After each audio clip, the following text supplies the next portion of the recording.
Hello guys! Welcome! So today is September 14, 2023.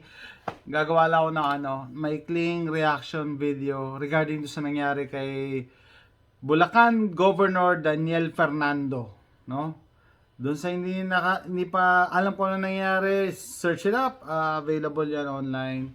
Pero meron sa GMA7, doon nga nag-comment ako dahil clip ng 24 oras nila the other day. So, eto, pakita natin yung clip. Ayan. Isinugod sa ospital si Bulacan Governor Daniel Fernando matapos magkadaotan-utang at tila hindi makapagsalita sa isang pagtitipon nitong Lunes. Nakuha na ng video ang nangyari sa gobernador na viral ngayon sa social media. Viral Sa na, gitna ng mga haka-haka, may inilabas na medical bulletin ang Ayan, so syempre, sasabihin nila haka-haka lang, pero syempre educated guess. Yun ang gusto kong ipunto, na wag niyo namang gawing tanga yung mga tao, 'di ba? Educated guess. Ano sa tingin niyo to mamaya? provincial government kung saan nilinaw kung ano ang nangyari kay Fernando. Tinutukan po yan ni Mark Salazar. Honorable Governor Daniel Fernando. Masaya ang paligid ng Ayan, tinawag tawag na ni siya. Bulacan Governor Daniel Fernando para magbigay ng talumpati sa isang event Parang dahil bakante dyan sa event na yan, walang mga nakaupo. sa Bulacan Capitol Gymnasium. Bahagi ang event ng Singkaban Fiesta. Noong una, nakangiti pang humarap ang gobernador sa lahat. Pansin nyo parang tumaba siya, no? Although nagji-gym siya, nagpalaki siya ng katawan, pero ito parang tumaba siya. So, may mga nagsasabi na epekto ng box is either sobrang payat o sobrang nagtatabaan. Well, tignan natin. ng dumalo. Okay, tignan siya. Focus. Focus tayo.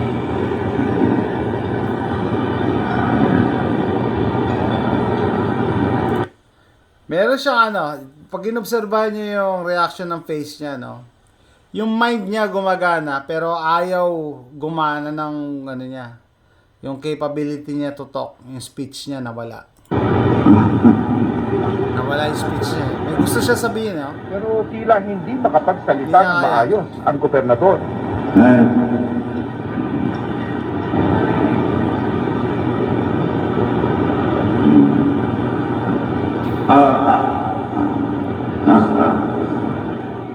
Maya-maya, It's just sad na na ganyan yung nangyayari, no?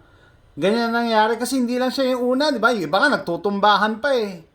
Tapos yung iba on air, hanapin niyo yung mga clips, hindi ko i-spoon feed, no?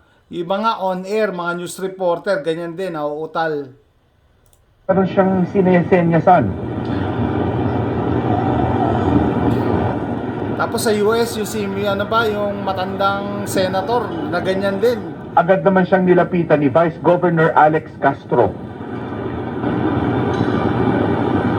Malamang binulong niya, ganun din. Hindi na siya mapagsalta eh. Agad siyang inalalayan paalis sa lugar. Sa social Yeah. media, may mga nangamba na baka na-stroke daw ang gobernador. Sa isang pahayag, sinabi ng Bulacan Provincial Government na nangyari ang insidente gabi nitong Lunes. Doon daw may kakaibang naramdaman si Fernando, pero hindi Ito na idinetalye yung kung ano ito. Ayon naman sa Bulacan Provincial Public Affairs Office, agad na dinala sa ospital si Fernando. Inilabas din ng Public Affairs Office ang medical bulletin mula sa Medical kanyang bulletin doktor. na Nakasaad nakaka-insulto dito yung, na ang dahilan ng irregular na Okay, so kaya nagdududa na tayo sa mga doktor eh. No? Mga ganyan eh. 'Di ba? Exhaustion, over-fatigue, dehydration. Napakalaking kalokohan. Kaya sa pinost ko, sabi ko, kahit hindi ka siguro nasa medical field, hindi yan dehydration. 'Di ba? Hindi yan exhaustion. Hindi yan fatigue.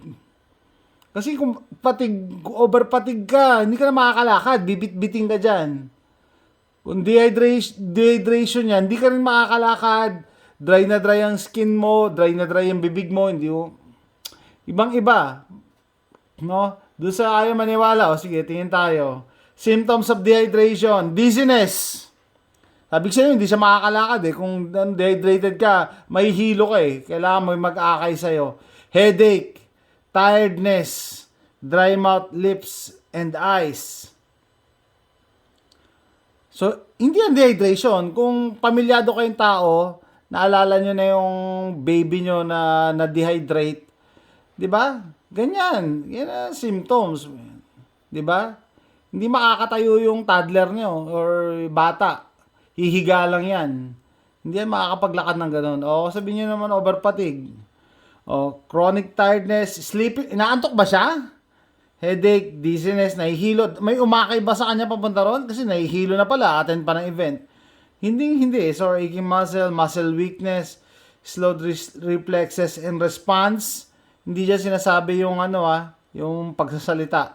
Mabagal lang. So, ibig sabihin, overfatigue ka, hindi ka makapag-basketball, hindi ka makapag-operate ng mga machineries, mga ganun. Pero yung pagsasalita, hindi sinabing slurred speech.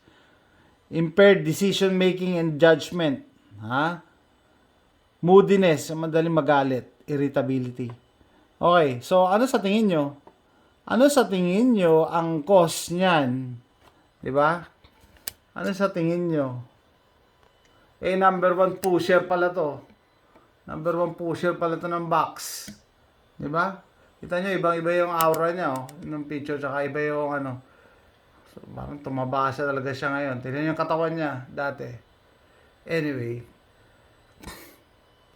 Number 1 po siya. Yan ang ano ko eh. Sinasabi ko, no? Safe and effective. Pero syempre, pagtatakpan niya ng staff niya, pagtatakpan ng media yan, hindi pwede kasi it will go against the narrative. 'Di ba? Hindi pwede. Pero halatang halata. No? O ngayon, tatanungin ko kayo, naniniwala ba kayo sa karma?